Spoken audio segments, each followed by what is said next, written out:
Baik, mulai Pak.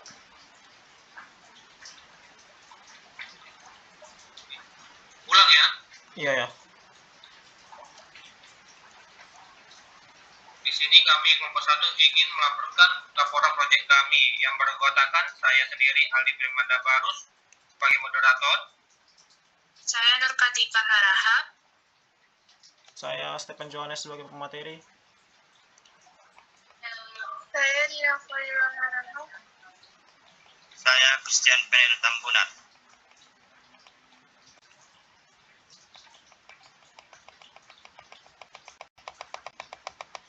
Materi pertama akan dibawakan oleh Christian.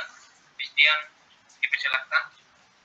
Yang pertama adalah latar belakang. Mengapa analisis butir soal penting? Evaluasi sebagai cermin kualitas. Evaluasi belajar tidak hanya mengukur nilai siswa, tetapi mencerminkan kualitas instrumen yang digunakan. Dasar pengembalian keputusan. Analisis butir soal memberikan data objektif untuk memperbaiki, mempertahankan atau membuang butir soal yang tidak digunakan.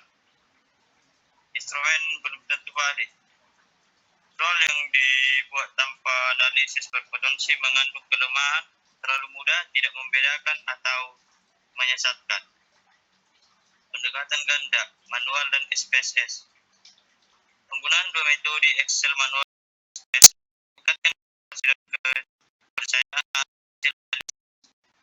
Selanjutnya ada tujuan analisis. 6 indikator yang dievaluasi adalah yang pertama validitas. Mengukur kecepatan soal dalam mengukur kemampuan yang dimaksud. Yang kedua ada reliabilitas.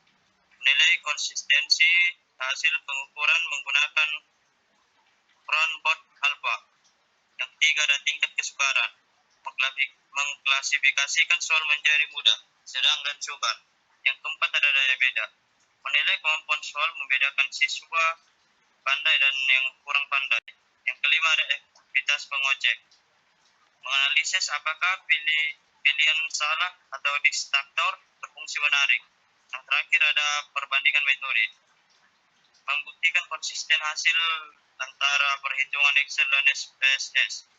Selanjutnya akan dilanjutkan pada materi berikutnya. Baik, terima kasih kepada Chris. Materi selanjutnya adalah metode penelitian. Metode penelitian akan dibawakan oleh Nurkatika. Nurkatika, dipersilakan. Baik, di sini saya akan menjelaskan metode penelitian yang akan kami gunakan. Pertama-tama kami membuat 40 butir soal pilihan ganda dengan memiliki 4 opsi. Yang pertama yaitu A, B, C, dan D. Setelah itu kami memberikan soal tersebut kepada 20 siswa sebagai respondennya. Setelah itu kami memiliki R tabel dengan nilai valid 0,444. Setelah itu kami akan menghitung 5 indikator. Yang pertama, menghitung uji validitas, indeks kesukaran soal. Yang ketiga, uji daya beda. Yang keempat, reliabilitas. 5, tingkat pengecoh. Dengan 2 cara. Yang pertama, menggunakan Excel sebagai cara yang manual dan SPSS. Setelah itu, kami memiliki alur analisisnya. Yang pertama, kami mengumpulkan data jawaban siswa yang menjawab 40 butir soal yang telah kami berikan. Yang kedua, kami menghitung benar atau salahnya dan mentabulasikan ke dalam Excel. Yang ketiga, kami menghitung 5 indikator secara manual. Yang keempat, kami menginputnya ke dalam SPSS. Dan yang kelima, kami membandingkan dan menyimpulkan dari hasil hitung kami yang secara manual dan SPSS. Baik, sekian penjelasan dari saya kembalikan kepada moderator.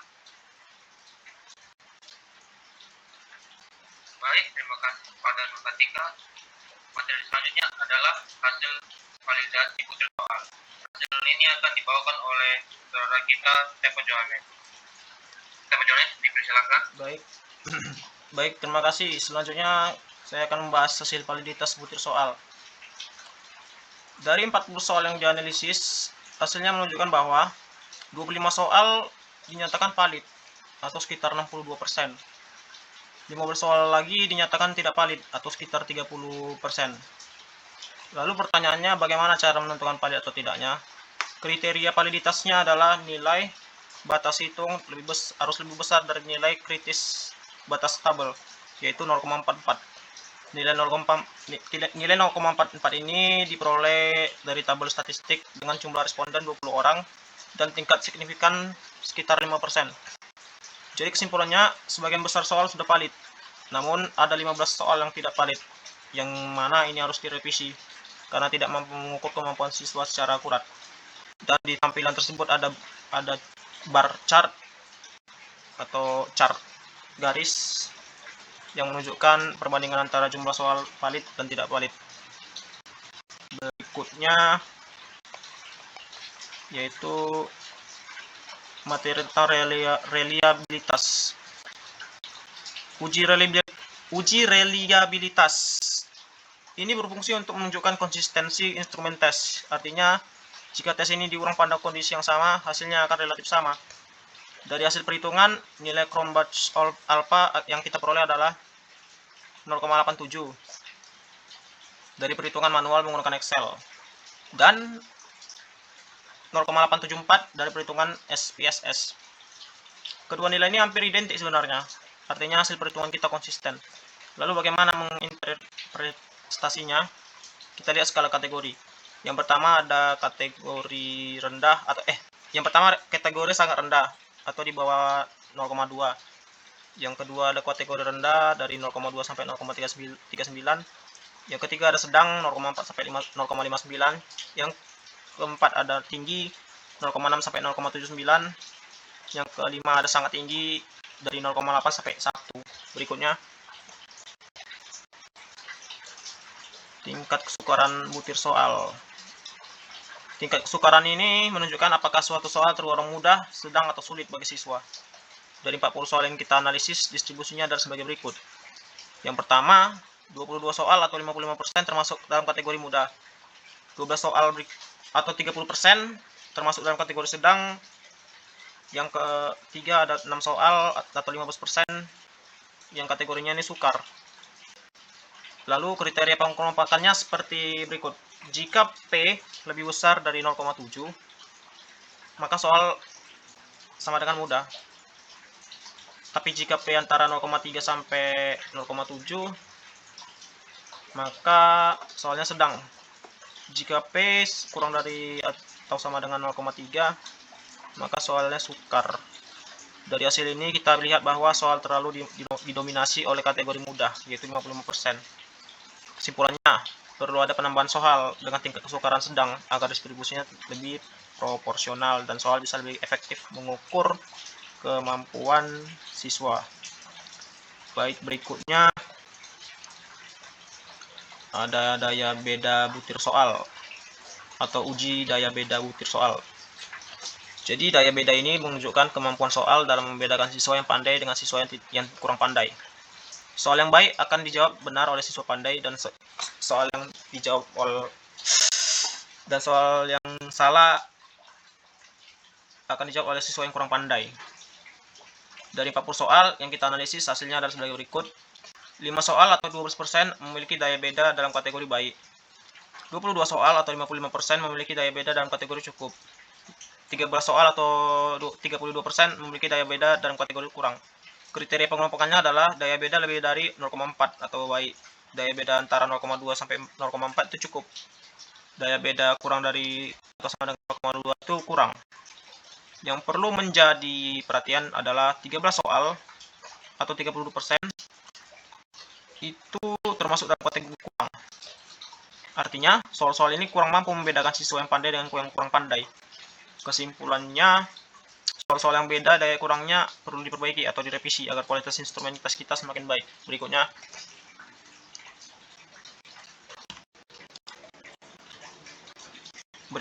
materi efektivitas pengecoh atau distraktor.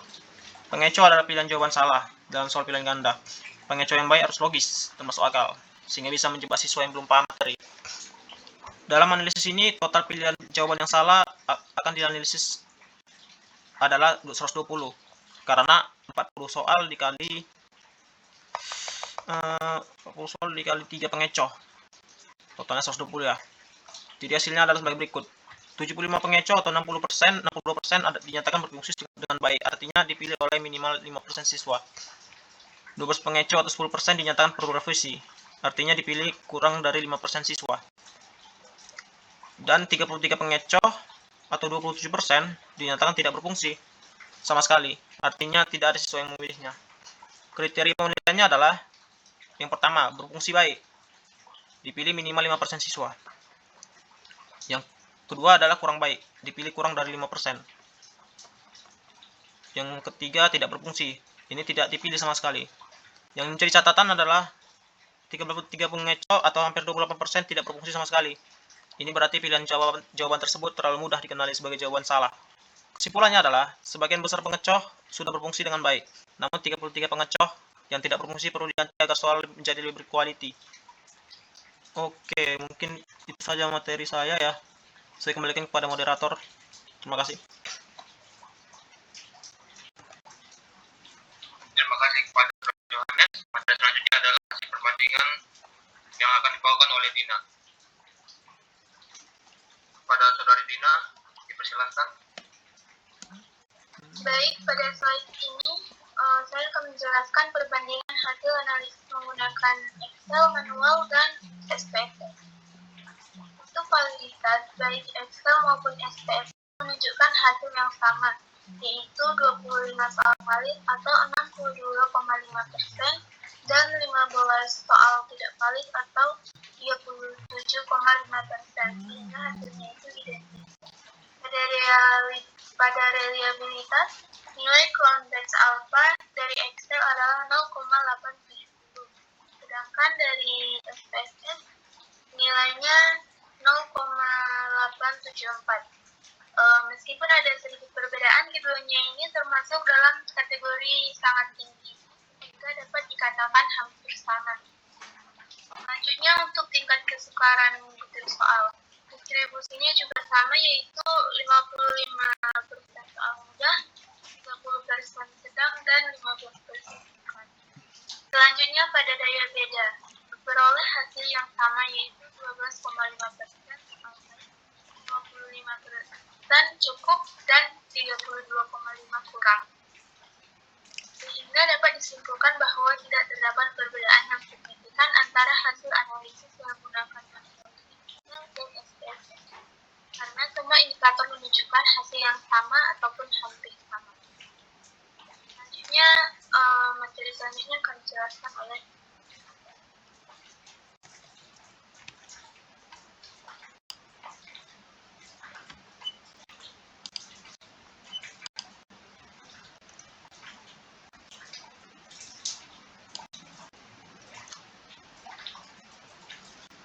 Baik, terima kasih kepada saudari Dina.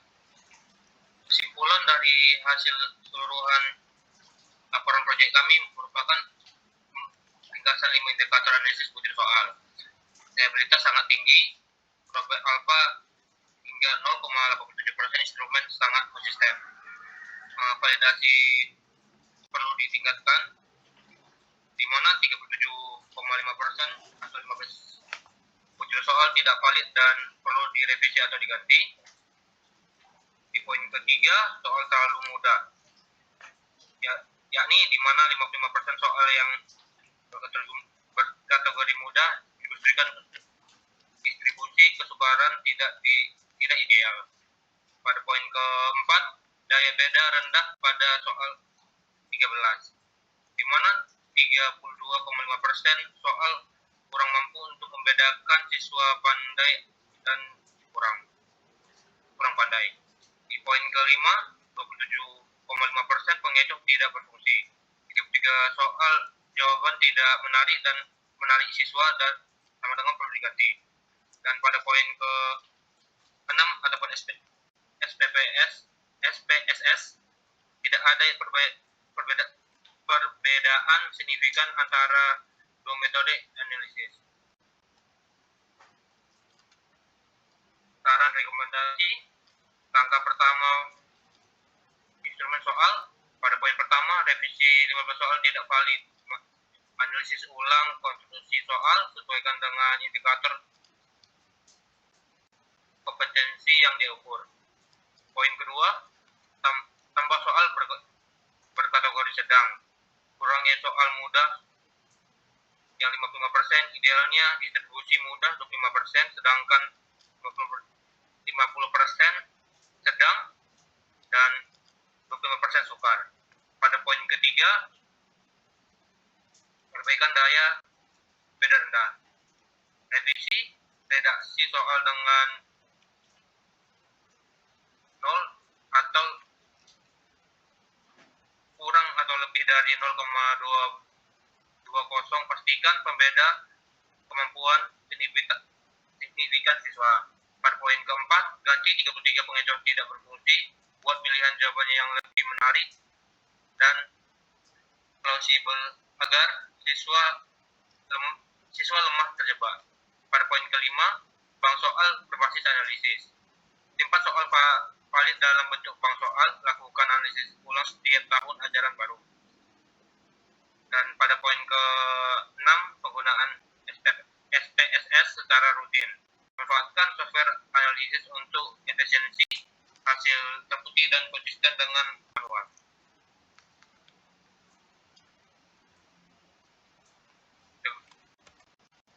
Demikian hasil dari laporan proyek kami, saya tutup.